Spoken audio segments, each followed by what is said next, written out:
Bien, ¿cuáles son las posibilidades de comprensión de los niños antes de aprender a leer y escribir de manera convencional? Como en el bloque anterior, vamos a comenzar con un ejemplo. En este caso se trata de una producción reportada por Claudia Molinari para una tarea que es bien conocida en el ambiente escolar. Se trata de una recomendación de textos. Es un ejemplo de un dictado colectivo a la maestra en un aula de niños de preescolar que tienen 4 años en una escuela de Argentina. Vamos a ver la recomendación del gato con botas. Se lo recomendamos a los más grandes porque los más chicos se pueden asustar. Aparece la muerte del molinero, también aparece un ogro que se convierte en león y después un ratón y el gato se lo come. A nosotros nos gustó por el final, pero a muchos no nos pareció justo. A todos los hijos tendría que haberle dejado lo mismo. Pues se trata de una recomendación original, muy original, que vamos a ver con un poco más de detalle. ¿Sobre qué aspectos del texto leído han trabajado los autores? Los niños no hacen un recuento, más bien hacen referencia a información que es relevante para ellos.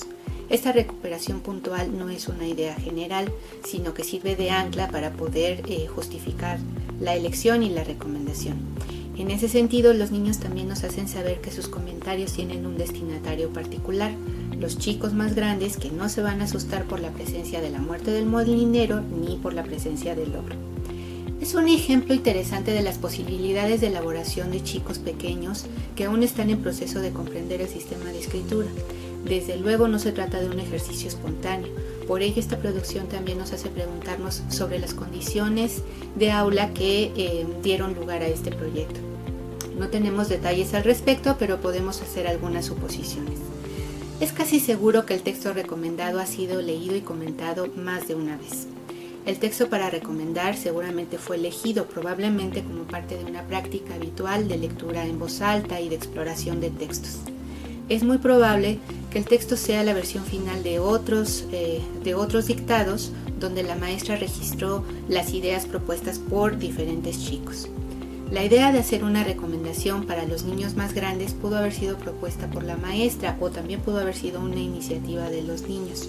En todo caso, es interesante que los chicos hayan encontrado una manera de justificar su recomendación. La recomendación de los niños incluye su opinión sobre lo que les gustó y lo que no les gustó del texto, pero esta opinión no se queda solamente en el plano de la expresión. Los niños usan estos puntos de vista para elaborar sus comentarios, incluyendo su propia valoración sobre el desenlace que ellos hubieran preferido y que no es el de la historia. Estas suposiciones se derivan de lo que sabemos sobre las posibilidades de interpretación a partir de los aportes de las teorías de referencia.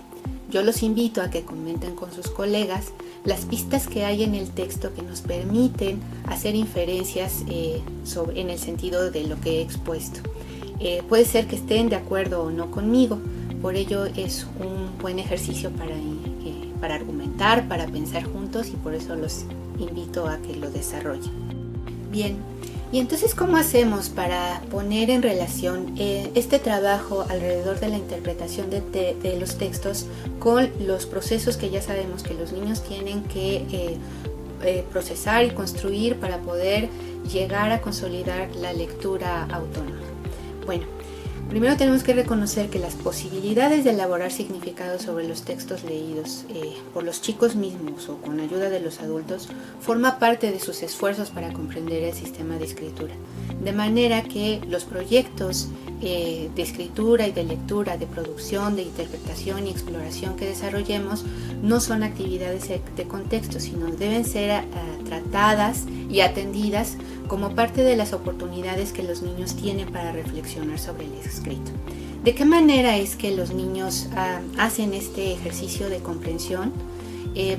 Vamos a referirnos de manera muy esquemática a los aportes que nos ha provisto la psicología genética en particular. Gracias a este tipo de trabajos sabemos que los niños están en condiciones de poder reconocer, de orientarse, de tener algunas pistas en el texto para hacer anticipaciones. Por ejemplo, pueden reconocer dónde está el título del libro o el nombre del autor en función de su posición en la portada. También pueden identificar los nombres de los personajes que se repiten en distintas páginas del texto, apoyándose en la reiteración de las secuencias gráficas o en la pista de la inicial. Esta inicial va a funcionar como un recurso de apoyo muy importante porque también va a servir para poder identificar el propio nombre o el nombre de otros compañeros cuando se tratan de tareas de discriminación donde hay un conjunto de letreros con los nombres de varios chicos. En otros momentos, cuando los niños ya han avanzado en su reflexión sobre la hipótesis silábica, vamos a registrar algunos esfuerzos de decodificación con resultados muy distintos. Pero llegar a estas posibilidades de interpretación y anticipación tiene un largo recorrido como antecedente.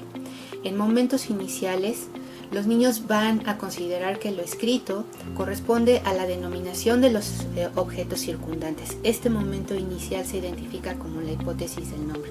Posteriormente, los niños van a conseguir reconocer que la escritura es una representación del lenguaje y que por ello los textos no necesariamente están vinculados con un objeto en particular, pero esto es algo que va a ocurrir a lo largo de un proceso de desarrollo y en ese proceso van a aparecer varias respuestas reiterativas y por más que nosotros demos información para decir qué es lo que dice un texto, solo hasta que los niños hayan conseguido rebasar esas hipótesis iniciales van a estar en condición de poder atender a estas indicaciones que hacemos. Este recuento parcial y apretado de los trayectos de lectura es útil para orientar el diseño de situaciones didácticas específicas para la reflexión del sistema de escritura, desde luego. Entender el detalle de estos procesos también va a ser útil para otras instancias de la planeación didáctica, por ejemplo para la evaluación, porque nos va a permitir, en la medida que entendamos el detalle de los procesos por los que atraviesan los niños, vamos a contar con recursos para generar indicadores de avances más precisos. Por ejemplo, si ya sabemos que los índices son una herramienta útil para discriminar las secuencias gráficas, pues vamos a poder entonces planear actividades para que los niños pongan en juego ese recurso. Sin embargo, como ya dijimos antes, esto va a ocurrir solamente en la medida que los niños puedan manejarse con los índices. Si los niños todavía no pueden usar la letra inicial o la final para poder discriminar entre el significado de los letreros o de las secuencias con las que estemos trabajando, pues va a ser necesario poder planear otro tipo de actividades donde se focalicen otros aspectos de la escritura. Ahora bien, realizar una intervención didáctica específica para estos tan distintos momentos del desarrollo pues no es una tarea simple. De hecho, aunque ya hay orientaciones didácticas y tareas puntuales que han sido exitosas y que están plasmadas en los documentos curriculares, no hay una pauta única para la diversidad de situaciones a las que nos enfrentamos en el aula. No se desilusionen. Es posible elaborar pautas de intervención efectivas a medida que podamos nosotros mismos profundizar nuestra comprensión sobre los aspectos que conlleva la conceptualización. Sobre esa referencia podremos, para empezar, preguntarnos y disponer situaciones más precisas que indiquen qué es exactamente lo que podemos pedir a los chicos y cómo lo podemos hacer para poder realmente hablar con ellos en sus propios términos. Es un trayecto largo, es un trayecto en donde hay que recurrir constantemente a las teorías de referencia. Nuevamente volvemos a la importancia del marco conceptual, pero es posible. Y es posible si lo hacemos acompañados y discutiendo en grupo con los colegas, con los textos y con los propios niños.